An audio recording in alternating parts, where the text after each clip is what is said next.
আসসালামু আলাইকুম এভরিওয়ান, প্রিয় এইচএসসি শিক্ষার্থীরা, ওয়েলকাম টু এইচএসসি ড্রিমার্স।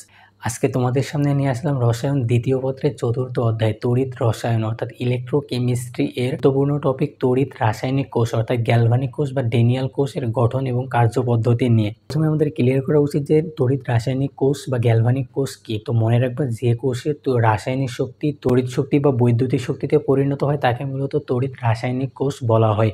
তো তোমরা অনেকেই মূলত তড়িৎ রাসায়নিক কোষ আর তড়িৎ বিশ্লেষক কোষগুলাই ফেলো। তো মনে রাখবে যে তড়িৎ রাসায়নিক কোষ হচ্ছে যে কোষে রাসায়নিক শক্তি তড়িৎ শক্তি বা বৈদ্যুতিক শক্তিতে পরিণত হয়, আর তড়িৎ বিশ্লেষক কোষ হচ্ছে যে কোষে তড়িতের বিশ্লেষণ ঘটে অর্থাৎ তড়িৎ শক্তি রাসায়নিক শক্তিতে পরিণত হয়। অর্থাৎ এই দুইটার মধ্যে তড়িৎ বিশ্লেষক কোষ হচ্ছে তড়িৎ শক্তি ব্যয়ী কোষ এবং তড়িৎ রাসায়নিক কোষ হচ্ছে তড়িৎ উৎপন্নকারী কোষ। তো দুইটা অবশ্যই সেম না, দুইটা পরস্পরের বিপরীত। তো আশা করি তোমরা এই দুইটার মধ্যে এখন ইজিলি পার্থক্য করতে পারবা।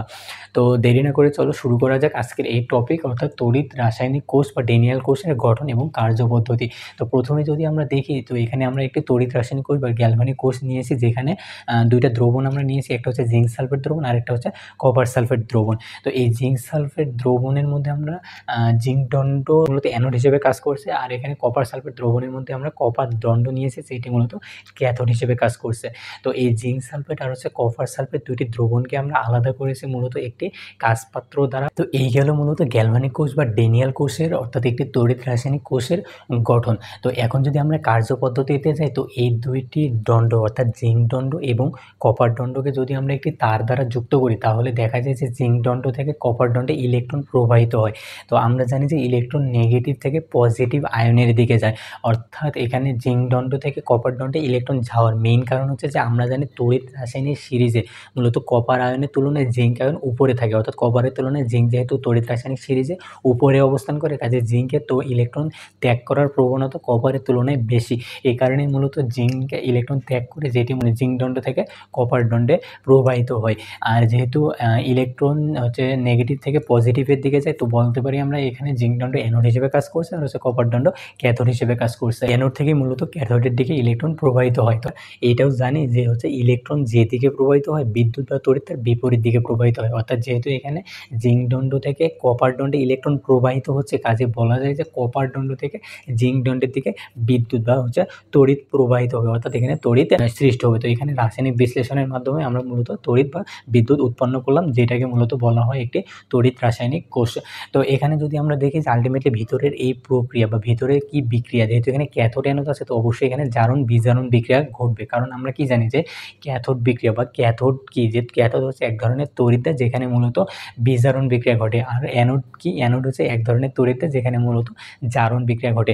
আর বিজারণ বিক্রিয়া জারণ বিক্রিয়া কি, এটা আমরা জানি যে জারণ মানে হচ্ছে অক্সিডেশন, অর্থাৎ যে বিক্রিয়া ইলেকট্রনের ত্যাগ ঘটে তাকে বলা হয় জারণ বিক্রিয়া বা অক্সিডেশন রিঅ্যাকশন। আর যে বিক্রিয়ায় মূলত ইলেকট্রনের গ্রহণ ঘটে তাকে বলা হয় বিজারণ বিক্রিয়া বা রিডাকশন রিঅ্যাকশন। এখানে আমরা এখন দেখব যে ক্যাথোডে বিক্রিয়া কী ঘটে আর হচ্ছে অ্যানোডে বিক্রিয়া কী ঘটে। তো ক্যাথোডে যেহেতু বিজারণ বিক্রিয়া ঘটবে মানে ইলেকট্রন গ্রহণ করবে, তো আমরা এখান থেকে দেখলাম কি যে কপার আয়ন মূলত ইলেকট্রন গ্রহণ করে, অর্থাৎ এখানে কপার 2+ দুইটা ইলেকট্রন গ্রহণ করে কপার ধাতুতে পরিণত হবে, যেটা মূলত বিজারণ বিক্রিয়া।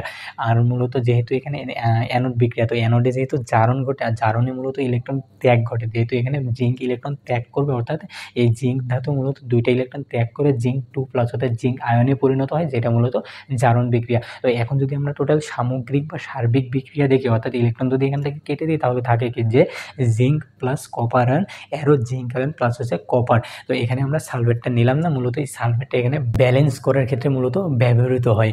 তো এই গেল হচ্ছে টোটালি সামগ্রিক বা হচ্ছে সার্বিক বিক্রিয়া। তো এই গেল আমাদের টোটাল একটি তড়িৎ রাসায়নিক কোষ বা ডেনিয়াল কোষের গঠন এবং কার্যপদ্ধতি, এবং এখানে ভিতরে বা ইন্টারনালি কোন বিক্রিয়াগুলো ঘটে বা জারণ বিক্রিয়া কী ঘটে, বিজারণ বিক্রিয়া কী ঘটে, এবং অ্যানোডে কী উৎপন্ন হয় এবং হচ্ছে ক্যাথোডে কী উৎপন্ন হয় সেটা আমরা দেখলাম। তো এখান থেকে বলা যায় যে এখানে ক্যাথোডে কপার ধাতু উৎপন্ন হয় আর অ্যানোডে হচ্ছে জিঙ্ক আয়ন উৎপন্ন হয়। তো এইভাবে মূলত একটি তড়িৎ রাসায়নিক কোষ ডেনিয়াল কোষ বা হচ্ছে গ্যালভানিক কোষ কাজ করে। তো আশা করি এই ভিডিওটির মাধ্যমে তোমাদের তড়িৎ রাসায়নিক কোষ বা ডেনিয়াল কোষ বা একটি গ্যালভানিক কোষের গঠন এবং কার্যপদ্ধতি সম্পর্কে ক্লিয়ার ধারণা হয়ে গেছে। আশা করি কারো কোনো ধরনের কনফিউশন বা কোনো ধরনের প্রবলেম নেই। তো এটি তোমাদের জন্য খুবই গুরুত্বপূর্ণ, কেননা তোমাদের সিকিউ এর জন্য গুরুত্বপূর্ণ একটা কোশ্চেন রয়েছে, সেটি হচ্ছে কোষীয় বিভব নির্ণয়। অর্থাৎ আমরা E0 সেলের মান যে নির্ণয় করি E0 অক্সিডেশন এবং E0 রিডাকশনের মাধ্যমে, সেটি করার জন্য মূলত এই তড়িৎ রাসায়নিক কোষের গঠন এবং কার্যপদ্ধতি গুরুত্বপূর্ণ। কারণ এটি না বুঝলে তুমি ওখানে অক্সিডেশনের মান এবং কোনটি অক্সিডেশনের মান এবং কোনটি রিডাকশনের মান, অর্থাৎ কোনটি পজিটিভ বসবে এবং কোনটি